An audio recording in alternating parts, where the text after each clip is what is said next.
पहली बड़ी खबर निकल के आ रही है। आपको बता दें, देश भर में संक्रमितों का आंकड़ा 5,08,000 को हुआ पार, जबकि मृतकों की संख्या 15,600 आंकड़े को पार कर गई है।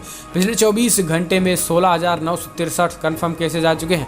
मृतकों की रिकवर होने की संख्या बात करें तो 2,95,000 के आंकड़े पार कर गए हैं। दुनिया भर में जो आंकड़े निकल के आ रहे हैं, 96,41,000 कन्फर्म केसेज हो चुके हैं। मृतकों की संख्या 4,90,000 के करीब पार हो चुकी है। अमेरिका में नवंबर महीने में राष्ट्रपति चुनाव होने वाले हैं। डेमोक्रेटिक पार्टी की तरफ से राष्ट्रपति पद की उम्मीदवारी की रेस में सबसे आगे चल रहे जो बाइडेन ने कश्मीर और नागरिकता संशोधन कानून को लेकर भारत विरोधी बयान दिया है। उन्होंने कहा है कि कश्मीरियों को उनके अधिकार दिलाने के लिए भारत को जरूरी कदम उठाने चाहिए।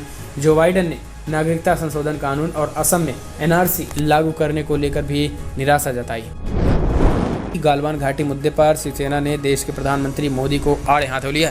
शिवसेना ने प्रधानमंत्री मोदी पर आरोप लगाया है कि बिहार में होने वाले विधानसभा चुनाव के लिए प्रधानमंत्री मोदी गालवान घाटी संघर्ष में भारतीय सैनिकों की ओर से दिखाई गई वीरता का इस्तेमाल कर रहे हैं। महाराष्ट्र में महाअघाड़ी सरकार के प्रमुख दल शिवसेना ने कहा है कि 15 जून को वास्तविक नियंत्रण रेखा LAC पर चीन सैनिकों के साथ संघर्ष में शामिल एक विशेष सैन्य रेजिमेंट का उल्लेख कर प्रधानमंत्री मोदी जातीय और क्षेत्रीय कार्ड खेल रहे हैं। आपको बता दें कि PM मोदी बिहार में बातचीत करके बिहार रेजिमेंट की बात की थी।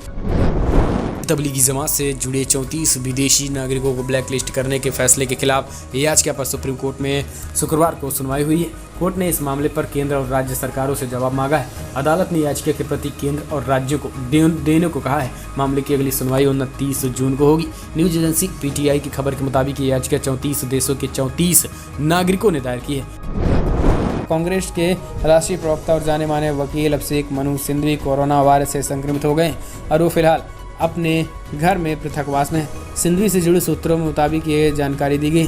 सूत्रों के मुताबिक सिंघवी को हल्का बुखार था। जांच होने पर उनको कोरोना वायरस से संक्रमित होने की पुष्टि हुई। जांच में उनकी पत्नी भी कोरोना से संक्रमित पाई गई। सिंघवी के कोरोना वायरस से संक्रमित होने की पुष्टि पर उनके पुत्र, परिवार के अन्य सदस्यों के साथ काम करने वाले कर्मचारी की भी जाँच की जा रही है। कोरोना वायरस और इसके बाद लॉकडाउन के कारण आम लोगों को बड़ा झटका लगा। खासतौर नौकरी पेशा लोगों को लगातार कम होती सेविंग और बढ़ती महंगाई की मार झेलनी पड़ रही है। अब आम लोगों को एक और बड़ा झटका लगने जा रहा है।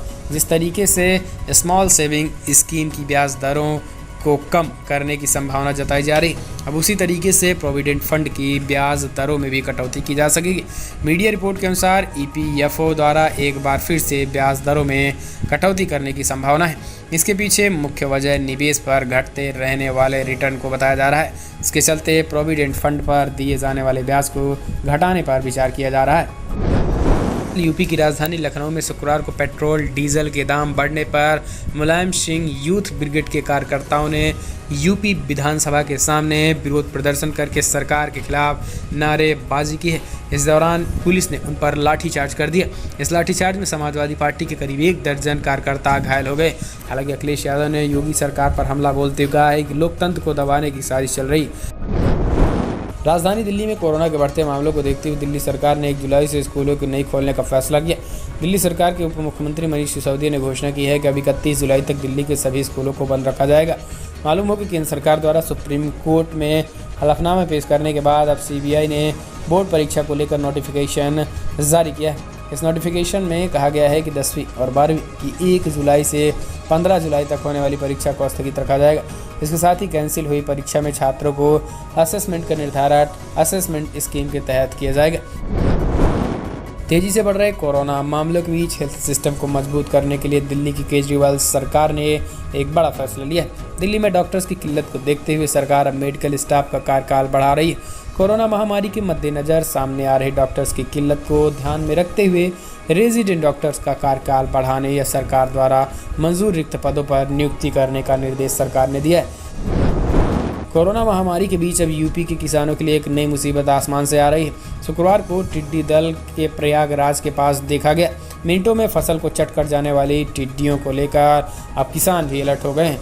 बड़ी खबर में इतना है, लेकिन अगर आपको वीडियो पसंद आए तो लाइक करें, शेयर करें, कमेंट के माध्यम से अपनी राय देना ना भूलें। इस वीडियो में इतना ही। जय हिंद, वंदे मातरम।